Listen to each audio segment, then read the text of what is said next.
Assalamualaikum warahmatullahi wabarakatuh. Selamat pagi, semangat pagi, dan salam sejahtera untuk kita semua. Kembali lagi bersama saya Pak Hendri dalam pembelajaran mata pelajaran sejarah Indonesia untuk kelas 10 semester genap tahun ajaran 2020-2021. Jadi pada video pembelajaran kali ini, di sini kita akan membahas materi tentang Kerajaan Majapahit. Ini kita melanjutkan dari video pembelajaran minggu lalu ya, di mana minggu lalu kita sudah membahas mengenai Kerajaan Kadiri dan Kerajaan Singhasari. Nah, pada pertemuan minggu ini, di sini kita akan membahas materi tentang Kerajaan Majapahit, di mana Kerajaan Majapahit ini merupakan salah satu kerajaan terbesar di Nusantara dan disebutkan juga sebagai negara kesatuan kedua setelah Sriwijaya di Nusantara. Jadi perlu saya ingatkan bahwa Indonesia itu sebenarnya adalah negara kesatuan ketiga di Nusantara ya. Jadi yang kesatuan pertama itu adalah Kerajaan Sriwijaya yang mampu mencapai masa kejayaannya dengan dunia maritimnya. Kemudian yang kedua adalah Kerajaan Majapahit yang akan kita bahas pada pembelajaran kali ini. Baik, langsung saja kita ke materi. Nah, di sini yang pertama kita akan membahas dulu mengenai letak dari Kerajaan Majapahit. Di sini ada dua sumber. Yang pertama itu adalah sumber prasasti, ya. Kemudian dari sumber prasasti ada juga dari kidung atau karangan sastra. Jadi yang pertama itu ada Kidung Harasa Wijaya dan yang kedua ada Kidung Panji Wijaya Krama. Kemudian selain itu juga ada Kitab Pararaton, kemudian ada Negara Kertagama. Nah, dari prasasti maupun dari karya sastra ini, maka dapat disimpulkan bahwa Kerajaan Majapahit itu terletak di hutan tarik, wilayah Trowulan, Mojokerto sekarang, Mojokerto, Jawa Timur, ya. Nah, selanjutnya setelah kita sudah mengetahui di mana letak dari Kerajaan Sriwijaya, Kerajaan Majapahit, maksud saya maaf, Kerajaan Majapahit, maka di sini selanjutnya kita akan membahas mengenai kehidupan dari Kerajaan Majapahit. Nah, di sini yang pertama kita akan bahas mengenai kehidupan Kerajaan Majapahit. Yang pertama adalah kehidupan politiknya. Nah, raja sekaligus pendiri, raja pertama sekaligus pendiri dari Kerajaan Majapahit itu adalah Raja Kertajasa Jayawardana atau Raden Wijaya, di mana Raden Wijaya ini adalah menantu dari Raja Kertanegara yang merupakan raja terakhir dari Kerajaan Singhasari. Nah, Raja Kertanegara terbunuh ketika terjadinya peristiwa pemberontakan yang dilakukan oleh Jayakatwang terhadap Kerajaan Singhasari, sehingga pada masa itu Raja Kertanegara dibunuh, sedangkan Raden Wijaya ini mampu untuk menyelamatkan diri. Kemudian dia mempunyai tipu muslihat kepada Jayakatwang, yaitu dia ingin menjadi abdinya Jayakatwang. Nah, dari Jayakatwang maka Raden Wijaya ini dihadiahi sebidang tanah yang disebut sebagai hutan tarik. Nah, disitulah Raden Wijaya ini awalnya mendirikan perkampungan, gitu. Nah, kemudian ketika sambil mendirikan perkampungan juga melatih angkatan perang, gitu. Sehingga ketika waktunya tiba untuk menyerang Jayakatwang, maka di sini Raden Wijaya ini bekerja sama dengan tentara Kubil yang berasal dari Cina atau dari Mongol, yaitu pasukan Kubilai Khan. Nah, disinilah Raden Wijaya itu berhasil mengalahkan pasukan Jayakatwang. Nah, kemudian ketika tentara Kubilai Khan ini sedang berfoya-foya, nah disinilah momen itulah digunakan Raden Wijaya untuk mengusir tentara Mongol atau Kubilai Khan ini dari tanah Jawa gitu. Nah, pada masa itulah setelah Kubilai Khan terusir dari tanah Jawa, maka berdirilah Kerajaan Majapahit. Nah, ketika Raden Wijaya ini dinobatkan menjadi raja, maka dia bergelar Kertajasa Jayawardana. Kemudian ketika Raden Wijaya menjadi raja, setelah dia wafat, raja selanjutnya adalah Raja Jayanegara. Jayanegara ini merupakan putra mahkota atau anak dari Raden Wijaya. Kemudian raja yang ketiga itu adalah Tribuana Tunggadewi. Jadi ini adalah ratu, bukan raja ya.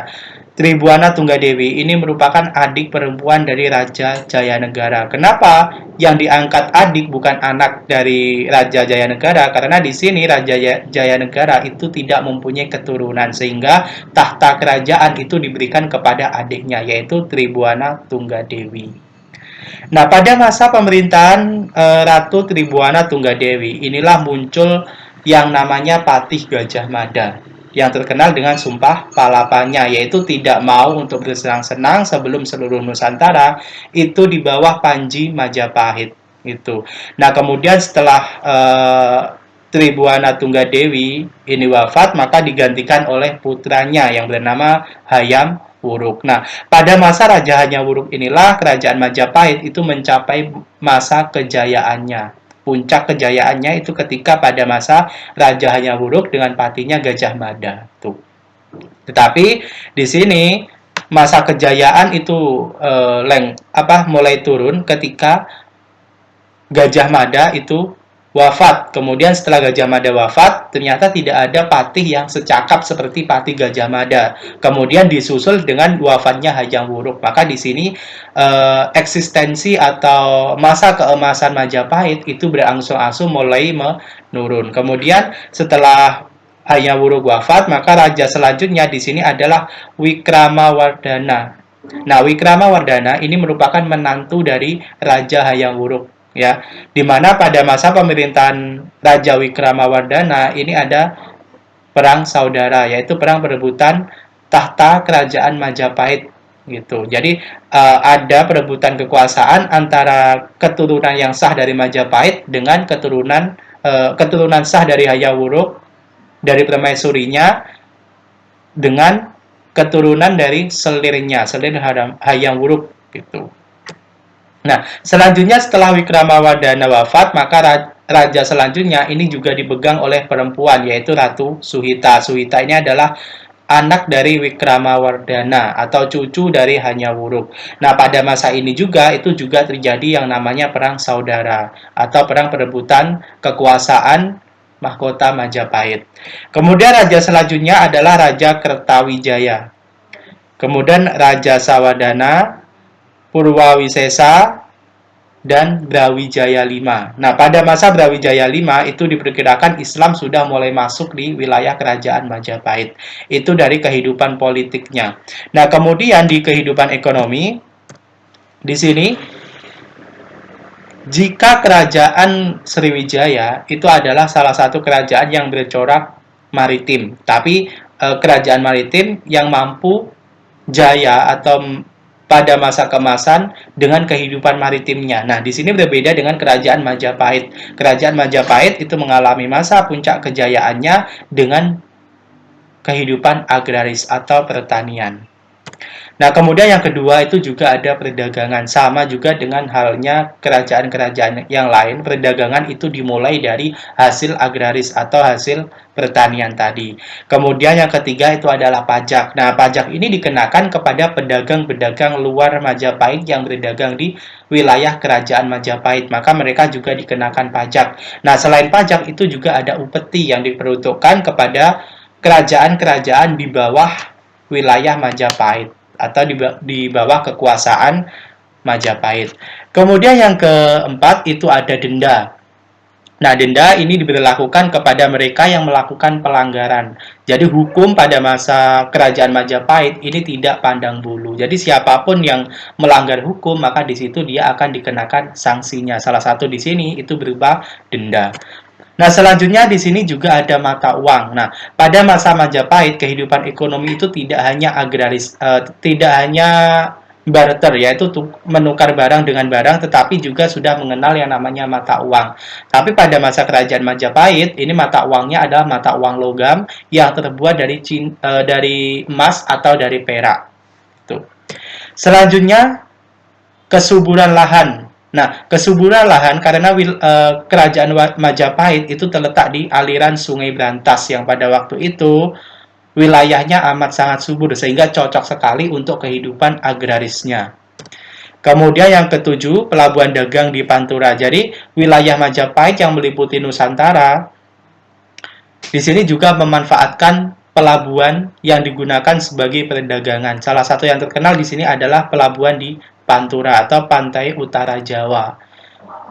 Nah, di wilayah Pantura inilah yang menghubungkan perdagangan antara Majapahit dengan Maluku. Karena pada masa itu Maluku merupakan salah satu daerah penghasil rempah-rempah. Salah satu yang menjadi primadonanya itu adalah cengkeh gitu.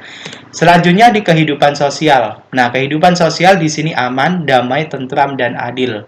Nah, di sini untuk unsur-unsur kejahatan itu kecil sekali ditemukan di kalangan Majapahit karena masyarakatnya itu patuh dengan hukum yang diberlakukan oleh kerajaan. Kemudian di sini damai, jarang terjadinya perlawanan atau jarang terjadinya perkelahian di antara masyarakat Majapahit. Kemudian yang ketiga itu adalah tentram. Nah, di sini ketika pada masa Raja Hayam Wuruk memimpin kerajaan Majapahit, di sini Raja Hayam Wuruk itu juga sering melakukan perjalanan untuk melihat langsung kondisi masyarakatnya. Dia melihat langsung apakah masyarakatnya itu sudah hidup makmur, sudah hidup tentram, adakah masyarakat yang kelaparan dan sebagainya seperti itu. Jadi di sini Hayam Wuruk itu memastikan kehidupan masyarakatnya itu benar-benar tentram, benar-benar dalam kondisi tidak kelaparan gitu. Nah, kemudian yang keempat di sini adalah adil.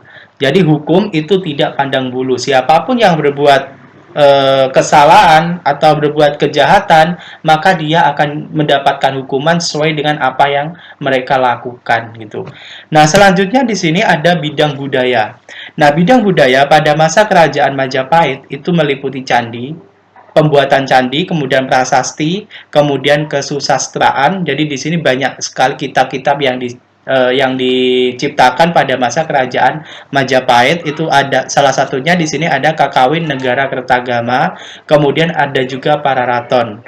Nah, selanjutnya di bidang budaya, selain itu juga ada keris yang lebih selektif. Nah, jadi di sini pembuatan keris itu lebih diselektifkan lagi, terutama dalam bidang desain dan juga bahannya gitu. Jadi desainnya itu didesain untuk lebih seringan mungkin. Kemudian untuk selektif bahannya itu dibuat dengan bahan yang lebih kuat lagi meskipun itu lebih ringan gitu. Nah, selanjutnya di sini di bidang agama, untuk kerajaan Majapahit itu sebenarnya sudah masuk agama Islam ya. Jadi tidak hanya Hindu saja. Hindu memang menjadi agama mayoritas dari masyarakat Majapahit, terutama di kalangan kerajaan. Itu agamanya adalah Hindu. Tapi masyarakat lainnya itu juga ada yang memeluk agama Buddha. Tapi di sini tidak pernah terjadinya konflik beragama. Nah, pada masa kerajaan Majapahit pun Islam juga sudah masuk di Pulau Jawa itu. Nah, ini adalah berbagai peninggalan dari kerajaan Majapahit. Nah, pada masa Raja Hayam Wuruk pun itu juga dibangun irigasi yang digunakan sebagai pengairan sawah ya untuk menopang kehidupan para petaninya gitu. Selanjutnya di sini ada arca yang digambarkan sebagai arca dari Gajah Mada. Oke, lanjut. Di sini kita akan membahas mengenai faktor-faktor apa saja yang membuat Majapahit itu mengalami kemunduran dan pada akhirnya kerajaan Majapahit itu hancur. Jadi yang pertama di sini faktor kemunduran dari kerajaan Majapahit yang pertama adalah wafatnya Gajah Mada. Jadi setelah wafatnya Gajah Mada itu sudah tidak ada lagi patih yang secakap seperti halnya Gajah Mada. Kemudian setelah Gajah Mada wafat, beberapa tahun kemudian itu disusul oleh Hayam Wuruk. Nah, setelah kepemimpinan Hayam Wuruk inilah terjadi perang Parekrek, yaitu perang saudara yang merebutkan tahta kerajaan Majapahit. Kemudian ada juga yang kedua adalah perang Bubat. Perang Bubat ini juga sama perang saudara. Nah, kemudian selain itu faktor lain keruntuhan Majapahit itu adalah ekspedisi laut dinasti Ming atau Laksamana Chengho. Jadi ini adalah Laksamana Chengho ini merupakan salah satu laksamana dari Cina yang kemudian nantinya memeluk Islam dan menyebarkan agama Islam di Pulau Jawa. Bahkan dia juga mendirikan Masjid Chengho tepatnya di Pasuruan ya, di mana ornamen masjid itu sama dengan wihara atau kelenteng yang digunakan sebagai tempat ibadahnya orang-orang Konghucu itu. Kemudian selanjutnya faktor kemundurannya adalah melepasnya wilayah kekuasaan. Nah, jadi di sini sepeninggalan dari Gajah Mada dan Hayam Wuruk, ternyata banyak daerah-daerah di wilayah di bawah wilayah kekuasaan Majapahit itu melepaskan diri. Karena apa? Raja selanjutnya itu banyak melakukan perang internal, yaitu perang dalam menghadapi pemberontakan yang disebabkan perebutan kekuasaan tadi, sehingga kerajaan-kerajaan di bawahnya itu banyak yang melepaskan diri. Nah, selanjutnya yang keenam adalah masuknya pengaruh Islam di kalangan masyarakat. Nah, jadi di sini Islam ketika pada akhir pemerintahan Majapahit itu sudah masuk, bahkan Raja Demak yang pertama yaitu Raden Patah sekaligus pendiri dari kerajaan Demak. Nah, itu adalah keturunan dari kerajaan Majapahit. Nah, selanjutnya di sini adalah peninggalan-peninggalan dari kerajaan Majapahit yang masih ada sampai sekarang ya. Yang pertama adalah Arca Dewi Patwati. Nah, Dewi Patwati ini digambarkan sebagai sosok Tribuana Tunggadewi yang merupakan ibu dari Hayam Wuruk. Kemudian yang kedua ini adalah Arca Emas Apsara. Nah, Arca Emas Apsara ini menggambarkan masa keemasan Majapahit. Jadi, arca ini dibuat ketika pada masa Raja Hayam Wuruk, di mana dari arca inilah menggambarkan masa keemasannya Majapahit. Nah, selanjutnya di sini ada Gapuro atau Candi Waringin Lawang yang bentuknya itu seperti Gapuro. Kemudian yang kedua, selanjutnya maaf, itu juga ada Gapuro Sabto Ratu. Bajang Ratu ya, Gapuro Bajang Ratu. Ini yang terletak di Trowulan.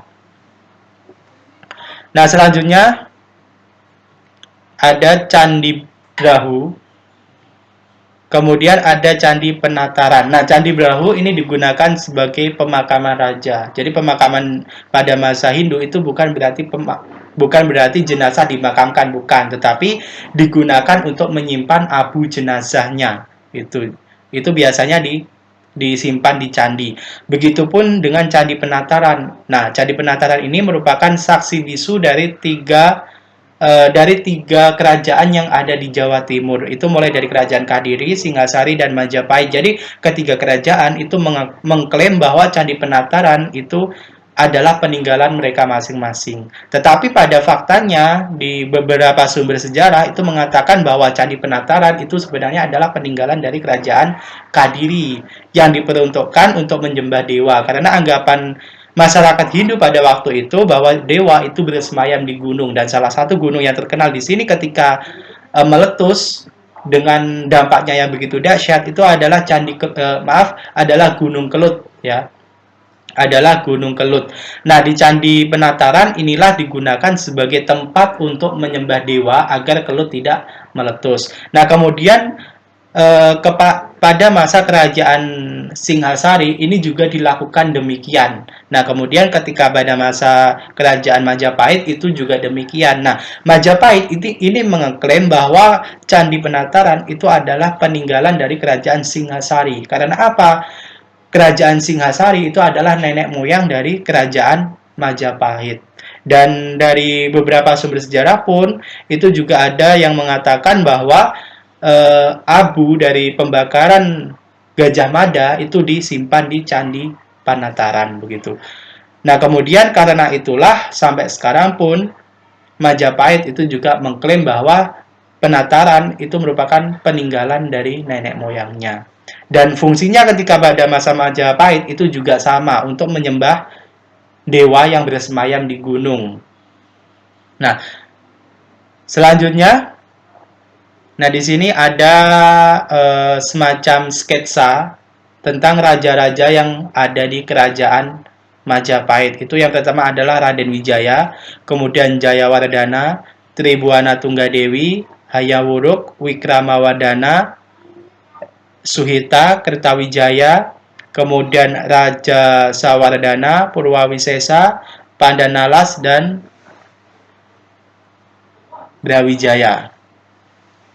Nah, demikian pembelajaran kita pada pertemuan kali ini. Semoga bermanfaat.